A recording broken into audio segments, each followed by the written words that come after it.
তো যার এঙ্গেজমেন্ট হলুদের অনুষ্ঠান খেলাম তার বিয়েতে তো যেতেই হবে। বিশেষ করে আমাকে মেহেদিতেও দাওয়াত দিয়েছে, বাট আমি যাইনি। কোনো একটা বিশেষ কারণেই যেতে পারিনি। যাই হোক, এই যে আজকের ডেকোরেশনটাও খুব সুন্দর ছিল। বিয়েই লাগছে। সেম প্লেসেই হচ্ছে হলুদ হয়েছে, কিন্তু আজকের ডেকোরেশন ভিন্নতার কারণে হচ্ছে বিয়ে লাগছে। তাছাড়া ওদের হচ্ছে মণ্ডপ হয়। ও বাই দ্য ওয়ে, আপনাদের তো বলতে ভুলেই গিয়েছিলাম, এটা একটা হিন্দু বিয়ে ছিল। আমি আমার জীবনে হিন্দু বিয়ে কখনোই খাইনি। মুসলিম বিয়েগুলো খেয়েছি দুই একটা, বাট হিন্দু বিয়ে আমি কখনোই খাইনি। আর এটা আমার একটা উইশ লিস্টে ছিল যে আমি হিন্দু বিয়ে একটা দেখবো, অ্যাটলিস্ট খাবো। তো আমাকে অনেকবার বলেছে আঙ্কেল আন্টি যে হচ্ছে তাদের সাথে যেতে, কারণ ওদের নাকি রাতে বেলা বেশি মজা হয়। বাট কোনো একটা কারণে আমি যেতে পারিনি। এখানে সবাই দাঁড়িয়ে হচ্ছে গেট ধরেছে, প্র্যাকটিস করছিল যে জামাই আসলে কিভাবে হচ্ছে চিল্লাচিল্লি করবে আর টাকা নিবে।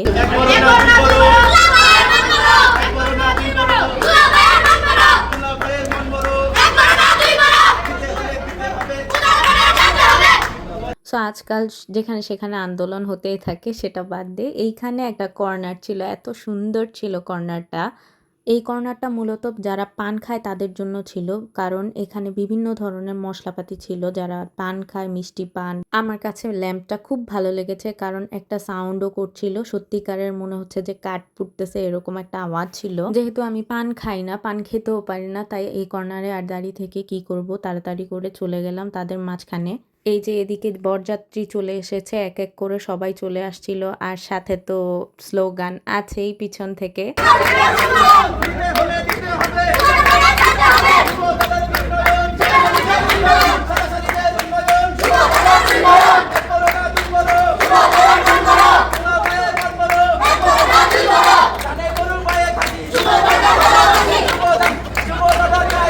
এইভাবে আপ্যায়ন আমি কোনোদিন দেখিনি, বাট এটা একটা বেস্ট এক্সপিরিয়েন্স ছিল। ভালো লেগেছিল যে এই প্রথম আমি দেখলাম। এইদিকে আবার তাদের বাদ্যযন্ত্র বাজাচ্ছে, কারণ তারা নাকি এরকম একটা রিচুয়ালস আছে যে বাদ্যযন্ত্র বাজতেই থাকে পিছন থেকে। তারপর আমি চলে গিয়েছিলাম ব্রাইডের রুমে। সে বসেছিল, she was so nervous, at the same time she was so weak, because সে হচ্ছে খায়নি সকাল থেকে। এটা অবশ্য নতুন কিছু না, কারণ ব্রাইড যিনি সে বরাবরই এরকমই, সে কখনোই ঠিক মতো খেত না। আর আন্টি আমাকে সবসময় বলতো, দেখো সে এরকম করে, ঠিক মতো খায় না। আর আন্টি কান্নায় স্টার্ট করেছে এঙ্গেজমেন্টের আগে থেকে, যখন থেকে কথা পাকাপাকি হয়েছে যে তাদের বিয়ে হবে, তখন থেকে। আন্টির একটা মাত্রই মেয়ে, বাবা মায়ের কাছে একমাত্র হোক আর দুই মাত্র হোক, মেয়েই বা আদরের সন্তানই হয়।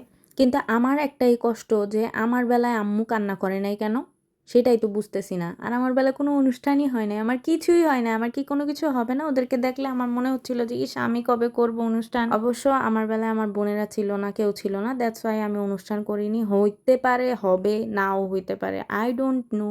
ওদেরও হচ্ছে অ্যারেঞ্জ ম্যারেজ ছিল আমার মতোই, কিন্তু তাদের অ্যারেঞ্জ ম্যারেজ হলেও ওদের এঙ্গেজমেন্টের ঠিক ১-১.৫ মাস না ২ মাস পর হচ্ছে ওদের বিয়ে হয়েছে। সো মোটামুটি খুব ভালোভাবে চেনা পরিচিতিই হয়েছে। কিন্তু আমার বেলায় 90s এর যে বিয়েগুলা হয় না, ঠিক সেরকম ভাবে হয়েছে। আমি মনে হয় পাত্র না দেখে বিয়ে করেছি, কারণ একটাই, আমি বিয়ে করতে একদমই প্রস্তুত ছিলাম না। আমার মনে হতো যে বিয়ে করলে অনেক বেশি রেসপন্সিবিলিটি। যাই হোক, এখানে হচ্ছে চলছিল তাদের কি যেন প্রসেস, আই মিন এটা একটা নিয়ম যেখানে মেয়েরা ঘুরে ঘুরে 7 বার গলার মালা পরায় তার বরকে। এইদিকে হয়েছে আরেক কাণ্ড, সেটা হলো আসল মণ্ডপ রেখে তারা বাইরে তাদের কলস বসিয়ে ফেলেছে, যার কারণে আসল মণ্ডপে আর যাবে না। যাই হোক, এখনো কিন্তু তাদের হচ্ছে ঘোরাঘুরি চলছে, কারণ অনেকবার ঘুরতে হয় আর অনেক আস্তে আস্তে ঘুরে। আমি জানি না এটা আসলে প্রসেসটা কি, বাট দেখলাম যতটুকু যে ঘুরেছে আর হচ্ছে গলায় মালা পরিয়েছে। আমার বেচারির জন্য এত মায়া হচ্ছিল, আমি সাইড থেকে বলছিলাম যে এত কিছু কেন করা লাগে, ওদের